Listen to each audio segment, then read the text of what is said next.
को चाहिए कि वो अपने पति की कुछ बातें सहन कर ले। पत्नी को चाहिए सहन करे, पति को भी चाहिए कुछ सहन कर लो साहब।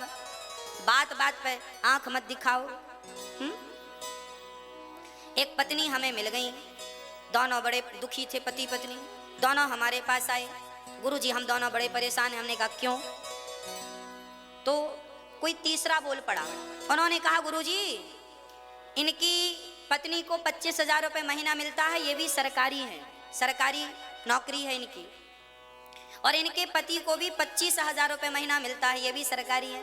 दोनों को 25,000 रुपये महीना मिलता था।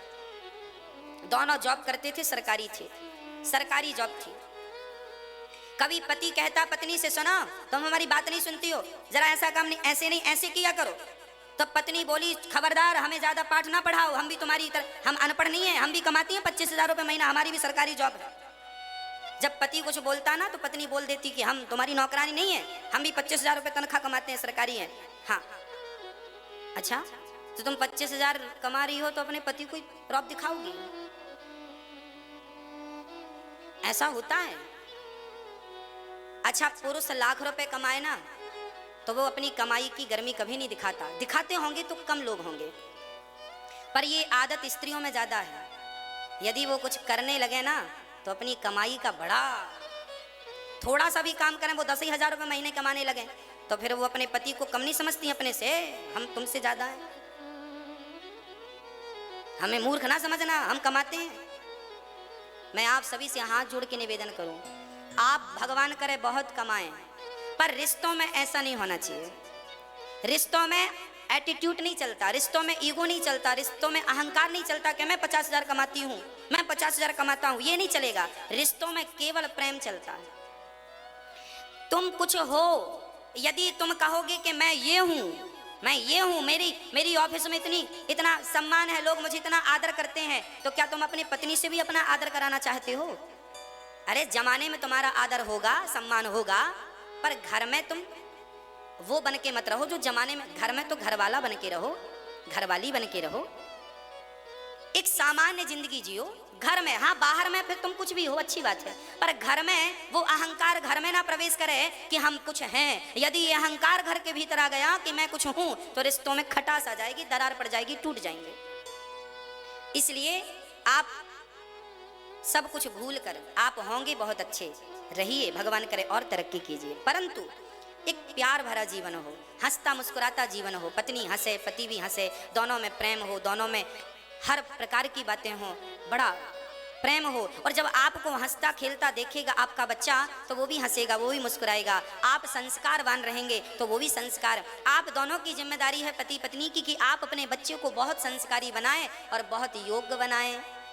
आप दोनों पति पत्नी की जिम्मेदारी है कि आपके वृद्ध माता पिता हैं, आपकी वृद्ध सास ससुर हैं, तो आप उन्हें भी लेकर चलें। देखिए पति पत्नी का क्या कर, पति पत्नी के दो हाथ होते हैं, मेरे भी 2 हाथ हैं, आपके भी 2 हाथ। ईश्वर ने 2 हाथ क्यों दिया है? एक हाथ से अपने बच्चों को पकड़ लो और एक हाथ से अपने माता पिता को पकड़ लो, यही सच्ची गृहस्थी है। ये ना हो कि बच्चों को पकड़ने के चक्कर में तुम्हारे बूढ़े माँ बाप छूट जाएं। पति पत्नी को चाहिए कि आप अपने माँ बाप का भी, सास ससुर का भी सम्मान करें और अपने बच्चों को भी संस्कार दें। कई बार बच्चों को संस्कार देने के चक्कर में, बच्चों की पढ़ाई के चक्कर में आप अपने बड़ों का आदर करना, सम्मान करना भूल जाते हैं। कई बार मैंने देखा है पति पत्नी बच्चों को लेकर शहर चले जाते हैं, बच्चों को पढ़ाएंगे, अच्छी स्कूल में पढ़ाएंगे। हाँ पढ़ाओ, अच्छी स्कूल में पढ़ाने के चक्कर में आप अपनी माँ से, माँ मतलब सास ससुर, आप बहू, आप अपनी सास ससुर से बात करना भूल जाते। सासू माँ से कैसी हो माँ, खा लिया, हम यहाँ हैं, आपको कैसे भोजन बनाती होंगी, आपको बड़ा कष्ट होता होगा, एक काम करो आप भी हमारे पास आ जाओ, यहीं हम आपके पाँव दबाएंगे, आपकी सेवा करेंगे। बेटे को भी चाहिए माँ बाप को फ़ोन लगाए, पिताजी कैसे हो, हम शहर में मजबूरी से हैं, बच्चे को पढ़ाना है, मजबूरी है, आप कैसे हैं, हाल चाल ठीक है, कोई कमी हो तो बताओ, आप भी आ जाओ यहाँ, हम आपकी सेवा करें। अरे 2 मिनट मीठी बात ही कर लोगे तो बूढ़े माँ बाप को अच्छा लगेगा, हाल चाल ही पूछ लोगे। भैया जी आजकल तो मोबाइल में बैलेंस भी नहीं लगता। मेरे नौजवान दोस्तों, मेरे नौजवान भाइयों और मेरी प्यारी प्यारी बहनों जो बहू बन के बैठी हो, आपसे कह रहा हूँ, आप सभी आज तो मोबाइल भी लगभग फ्री है, 2 मिनट का समय निकाल के अपनी सास से बात कर लोगी तो उसे अच्छा लगेगा। हाँ आप बेटों से निवेदन, अपने माँ बाप से बात कर लोगे, भरी जिंदगी आपकी, बड़ी व्यस्ततम जिंदगी है, पर समय निकाल के फ़ोन लगा लोगे, उन्हें अच्छा लगेगा। अरे बूढ़े हैं, कम मर जाए भरोसा नहीं है, बुला लो ना, थोड़ा पाँव दबाया करो, थोड़ा सी रोटी खिलाया करो, उनको बहुत अच्छा लगेगा। उनका बुढ़ापा अरे करें, यही हर आदमी चाहता है, हर आदमी चाहता है। और बच्चे भी आदमी इसीलिए पैदा करता है कि परायों से क्या उम्मीद रखें, अपने सेवा करेंगे। पर आज का युग बड़ा कहाँ से कहाँ पहुँच गया। आज आप गैरों से उम्मीद कर सकते हैं, अपनों से बड़ा मुश्किल है। हाँ, तो आप सभी से मेरी प्रार्थना है, सेवा कर लो, रिश्तों को पहचान लो, रिश्तों की कद्र कर लो। फिर जब मर जाएंगे तो फिर रोते हुए नजर आओगे, माँ मर गई, पिताजी मर गए, पत्नी मर गई, पति मर गया, ये मर गए, वो मर गए। अरे बाद में मरने पर रोने से अच्छा है जीते जी सम्मान कर लो। हाँ, मरना तो सबको ही है, मुझे और आप सबको मर जाना है, पर मैं जिंदा हूँ तो सम्मान कर लो, प्यार से बात कर लो। माँ जिंदा है तो पाँव दबा लो, पिता जिंदा है सेवा कर लो, पत्नी जिंदा है सम्मान कर लो। जब मर जाएगी पत्नी तो रोगे, पत्नी मर गई, कोई नहीं बचा भोजन देने वाला।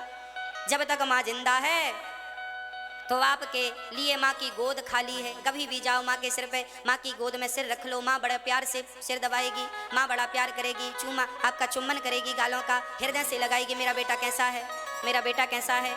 दुनिया आपको लाख गाली दे, दुनिया आपको कितना भी कसूरवार ठहराए, पर माँ अपने बेटे को कभी गलत नहीं कहती, मेरा बेटा बिल्कुल राजा बेटा है। इतना प्यार करती है माँ। और आप बच्चे सेवा नहीं करते। हाँ, जिंदा है सेवा कर लो,